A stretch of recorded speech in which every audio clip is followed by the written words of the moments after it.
আসসালামু আলাইকুম everyone, welcome to my channel. আমি নাসির হোসেন রিমন চলে আসলাম আবারও আপনাদের মাঝে।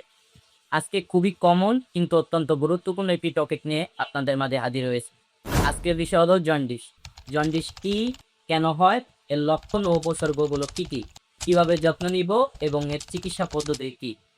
ভিডিওটি শুরু করার আগে সবার কাছে ছোট্ট একটি অনুরোধ থাকতে, যারা এখনও আমাদের চ্যানেলটি সাবস্ক্রাইব করেননি দয়া করে সাবস্ক্রাইব করে ফেলুন এবং পাশে থাকা বেল আইকনটি ক্লিক করুন যাতে করে পরবর্তী ভিডিওগুলো মিস না করেন। তাহলে চলুন শুরু করা যায়। So first of all, jaundice আসলে কি? রক্তে যখন বিলিরুবিনের মাত্রা বেড়ে যায় তখনই আমরা তাকে জন্ডিস বলি। জন্ডিস আসলে কোনো রোগ নয়, রোগের উপসর্গ মাত্র। তো অর্থাৎ আপনার শরীরে কোনো রোগ হয়েছে, সেই রোগের উপসর্গ হিসেবে জন্ডিস দেখা দেয়। তো এখন প্রশ্ন করতে পারেন, কি কি রোগের কারণে আসলে জন্ডিস হয়? জন্ডিসের কারণগুলোকে যদি আমরা পর্যালোচনা করি তাহলে প্রধানত তিনটি ভাগে ভাগ করা যায়।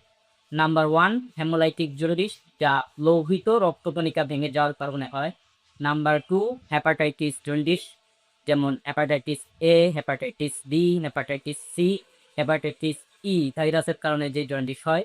নাম্বার থ্রি, অবস্ট্রাকটিভ জন্ডিস, অর্থাৎ যে কোনো পথে কোনো একটা অবস্ট্রাকশন হয়েছে, অর্থাৎ পিত্তথলিতে পাথর বা প্যানক্রিয়াসের সমস্যা বা টিউমার থেকেও হতে পারে।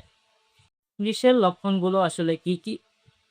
জন্ডিসের লক্ষণগুলোর মধ্যে প্রথম রয়েছে চোখের সাদা অংশ, জিহ্বা এবং ত্বক হলুদ হয়ে যাওয়া, গাঢ় এবং হলুদ রঙের প্রস্রাব, কাদাটে বা ফ্যাকাশে রঙের মল, পেটের ডান দিকে ব্যথা বা অস্বস্তি লাগা, ক্ষুধামন্দা, বমি বমি ভাব, ক্লান্তি অনুভব করা এবং ত্বকে চুলকানি অনুভূত হওয়া, এগুলো মোটামুটি জন্ডিসের লক্ষণ হিসেবে ধরা যায়। জন্ডিসের চিকিৎসা কি? জন্ডিসের চিকিৎসার নামে আমাদের দেশে অনেক অপচিকিৎসা রয়েছে।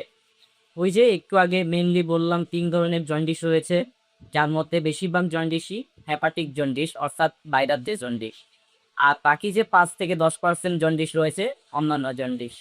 তো এগুলো জানার জন্য আসলে কিছু টেস্ট রয়েছে, যেমন সিবিসি, অ্যাসকিলোরুবিন, এইচজিবিটি, আল্ট্রাসোনোগ্রাম ইত্যাদি। তো আপনার কাজ হলো, যদি হেপাটিক জন্ডিস হয় তাহলে বাসায় বসে রেস্ট করা এবং খাওয়া দাওয়া করা। কারণ হেপাটিক জন্ডিসে ভাইরাস নিজে নিজে আসে, আবার নিজে নিজেই চলে যায়। তো আপনি এর মধ্যে যদি একগাদা অ্যালোপ্যাথিক ওষুধ খান, কবিরাজি ঝাড়ফুঁক করেন, মালা করেন, আপনার ভালো হতে মিনিমাম ওই ২ সপ্তাহই লাগবে এবং ভাইরাস নিজে নিজেই চলে যাবে।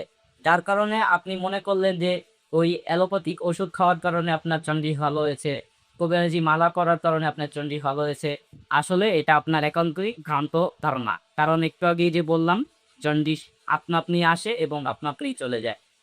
এবং বাকি যে ৫ থেকে ১০% যে জন্ডিস রয়েছে, এগুলো যদি আপনার হয় তাহলে কি করবেন? ধরুন পিত্তথলিতে ব্লক হয়েছে, এর কারণে আপনার জন্ডিস হয়েছে।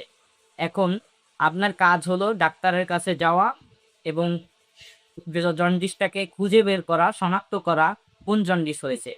যদি পিত্তথলিতে ব্লক হয়, এর ট্রিটমেন্ট না করা অবধি আপনার জন্ডিস ভালো হবে না। তাই আগে ডাক্তারের কাছে যান, আগে খুঁজে বের করুন কোন জন্ডিস হয়েছে এবং এই অনুযায়ী ট্রিটমেন্ট করুন। তো বন্ধুরা, জন্ডিস কোনো ভয় পাওয়ার বিষয় নয় এবং অবহেলারও হয়। সঠিকভাবে কারণ নির্ণয় করুন, ডাক্তারের পরামর্শ নিন এবং নিজের যত্ন নিন, তাহলেই দ্রুত সুস্থ হয়ে উঠবেন ইনশাআল্লাহ। তো ভিডিওটি যদি আপনাদের কাছে ভালো লাগে, একটা লাইক দিন এবং প্রিয়জনদের সাথে শেয়ার করুন। সবাই ভালো থাকবেন, সুস্থ থাকবেন। দেখা হবে পরবর্তী কোনো ভিডিওতে। আল্লাহ হাফেজ।